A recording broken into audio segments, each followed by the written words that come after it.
ഞങ്ങളുടെ നാട്ടിലൊക്കെ സ്ഥിരമായിട്ട് രാവിലെ ബ്രേക്ക്ഫാസ്റ്റിന് ഉണ്ടാക്കുന്ന ഒരു ഭക്ഷണമാണ് ഞാൻ ഇന്ന് ഉണ്ടാക്കാൻ പോകുന്നത്, കുഞ്ഞിപ്പത്തിരി. അതിനു വേണ്ടി 2 കപ്പ് പത്തിരിപ്പൊടി ഞാൻ എടുത്തിട്ടുണ്ട്. നല്ല തിളച്ച വെള്ളം പൊടിയിലേക്ക് ഒഴിച്ചിട്ടാണ് കുഴയ്ക്കുന്നത്. ആവശ്യത്തിന് മാത്രം കുറച്ച് വെള്ളം ഒഴിച്ചിട്ട് മിക്സ് ചെയ്ത് നോക്കാം. നമുക്ക് കുഴയ്ക്കാൻ പാകത്തിലാവുന്ന സമയത്ത് നിർത്താം. ചെറിയ ചൂട് തന്നെ ഞാനൊന്ന് കുഴച്ച് വെക്കുന്നുണ്ട്. ഇനി അതവിടെ മാറ്റി വെച്ചിട്ട് ചിക്കൻ ഒന്ന് മാരിനേറ്റ് ചെയ്യണം. ഇത് കുറേ സമയം വെക്കൊന്നും വേണ്ട. ഉപ്പും മഞ്ഞൾപ്പൊടിയും കുരുമുളക് പൊടിയും ഇട്ടിട്ട് ഒന്ന് കുഴച്ചിട്ട് ഫ്രൈ ചെയ്തെടുക്കണം.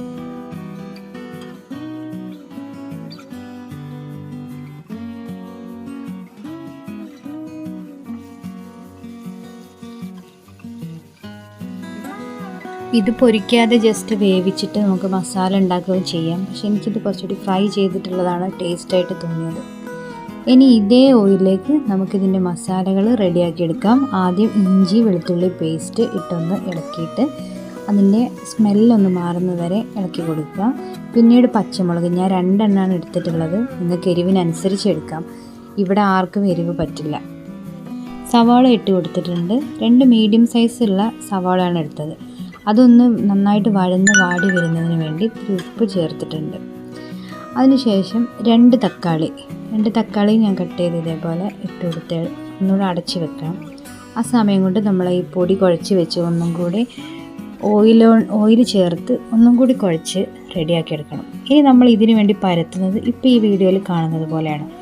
ഈ ഒരു പണി ഉള്ളത് കൊണ്ടാണ് പലരും ഇതുണ്ടാക്കാൻ മടിക്കുന്നത്.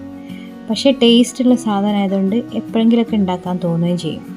ഞാൻ അതിന് 2 മെത്തേഡ്, ഈസി ആയിട്ടുള്ള 2 മെത്തേഡ് കാണിക്കുന്നുണ്ട്. ഒന്ന് ഇതേപോലെ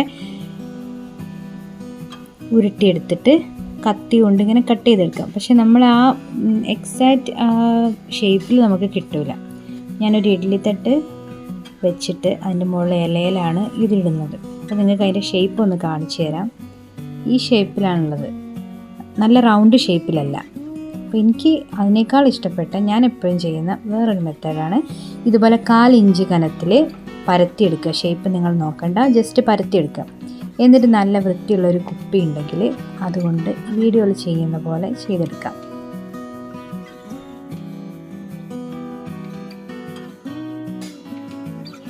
ഇത് വളരെ ഈസിയാണെന്ന് മാത്രമല്ല, നമുക്ക് ഒരുപാട് സമയം ലാഭമായിട്ട് കിട്ടുകയും ചെയ്യും. പിന്നെ ഇത് കുട്ടികൾക്ക് നമുക്ക് ഏൽപ്പിച്ചു കൊടുക്കാം. നമ്മളെന്തെങ്കിലും ചെയ്യുന്ന സമയത്ത് ഇത് ചെയ്തു തരികയും ചെയ്യും. അപ്പോൾ എല്ലാം റെഡി ആയിട്ടുണ്ട്. ഞാൻ ഇതേപോലെ ഇഡ്ഡലി തട്ടിൽ ഫുൾ ചെയ്തെടുത്തിട്ടുണ്ട്. ഇനി ഇത് ആവി കയറ്റണം. ഇപ്പോൾ മസാലയിലിട്ട പച്ചക്കറികളെല്ലാം നന്നായിട്ട് വഴന്ന് വന്നിട്ടുണ്ട്. തക്കാളി എനിക്ക് ഇതേപോലെ ഉടഞ്ഞ് കിട്ടുന്നതാണ് ഇഷ്ടം കേട്ടോ. ഇനി നമുക്ക് അതിലേക്ക് പൊടികൾ ചേർത്ത് കൊടുക്കാം. ഞാൻ ചെറിയ അളവിലാണ് പൊടികളൊക്കെ ചേർത്തത്. 1/4 സ്പൂൺ മഞ്ഞൾപ്പൊടി, 1 സ്പൂൺ മുളക് പൊടി, മല്ലിപ്പൊടി, പിന്നെ കുറച്ച് ഗരം മസാലയും ചിക്കൻ മസാലയും ചേർത്തിട്ടുണ്ട്. ഇനി വെള്ളം ഒഴിച്ചതിൻ്റെ ഗ്രേവി നമുക്ക് ആവശ്യമുള്ളൊരു ഗ്രേവിയിലേക്ക് എത്തിക്കുക. ഇനി തേങ്ങ അരച്ചതും കൂടി ചേർക്കാനുള്ളതുകൊണ്ട് നമ്മൾ ഒരുപാട് വെള്ളം ഒഴിക്കേണ്ട. കറി നന്നായിട്ട് തിളയ്ക്കുന്ന സമയത്ത് നേരത്തെ നമ്മൾ ഫ്രൈ ചെയ്ത് വെച്ച ചിക്കൻ അതുപോലെ ചെറിയ കഷ്ണങ്ങളായിട്ട് കട്ട് ചെയ്തിട്ടാണ് ഇതിലേക്ക് ഇടുന്നത്. അങ്ങനെ ഇട്ട് ഒന്നും കൂടി ഇളക്കി അടച്ച് വെച്ച് വേവിക്കണം.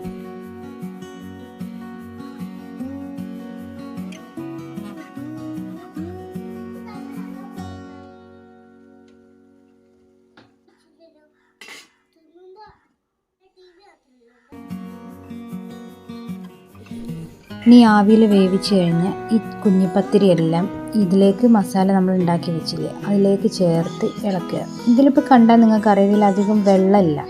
ഞാൻ ഒരുപാട് വെള്ളം ചേർക്കാതിരുന്നത് തന്നെയാണ്. ഇനി നമുക്ക് തേങ്ങ അരയ്ക്കണം. ഇതിൻ്റെ അരപ്പിലേക്ക് തേങ്ങ, കുറച്ച് ചുവന്നുള്ളി, വലിയ ജീരകം ചേർത്ത് നന്നായിട്ട് അരച്ചെടുക്കുക. ഫൈനായിട്ട് അരച്ചെടുത്തിട്ട് ഇതിലിട്ട് ആ വെള്ളം ഒന്ന് വറ്റിച്ചെടുക്കണം. ഈ സമയത്ത് നമുക്ക് ടേസ്റ്റൊക്കെ ഒന്ന് നോക്കാം. ഉപ്പ് കുറച്ച് കുറവുണ്ടായിരുന്നു, അപ്പോൾ ഞാൻ കുറച്ച് ഉപ്പ് ഇട്ടിട്ടുണ്ട്.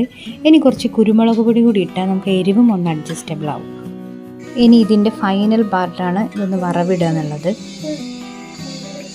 കുറച്ച് വെളിച്ചെണ്ണയിൽ ചുവന്നുള്ളി അരിഞ്ഞത് ചേർത്തിട്ട് നന്നായിട്ട് ഇളക്കി അതൊരു ഗോൾഡൻ ബ്രൗൺ കളർ ആവുന്നത് വരെ വേവിച്ചെടുക്കണം.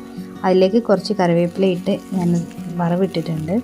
ഇനി ഇത് ഗാർണിഷ് ചെയ്യാൻ വേണ്ടിയിട്ട് കുറച്ച് മല്ലിയിലയും കൂടെ കട്ട് ചെയ്തിട്ട് ഇതിൻ്റെ മുകളിലേക്ക് ഇട്ട് കൊടുക്കുന്നുണ്ട്. ഇനി ഇത് ചൂടോടെ തന്നെ സെർവ് ചെയ്യാം. എല്ലാവരും ഒന്ന് ഉണ്ടാക്കി നോക്കണം. ഈ ചിക്കന് പകരം ബീഫ് വെച്ചിട്ട് ഉണ്ടാക്കി നോക്കാം. അപ്പോൾ എല്ലാവരും അഭിപ്രായം കമൻറ്റിൽ രേഖപ്പെടുത്തുക.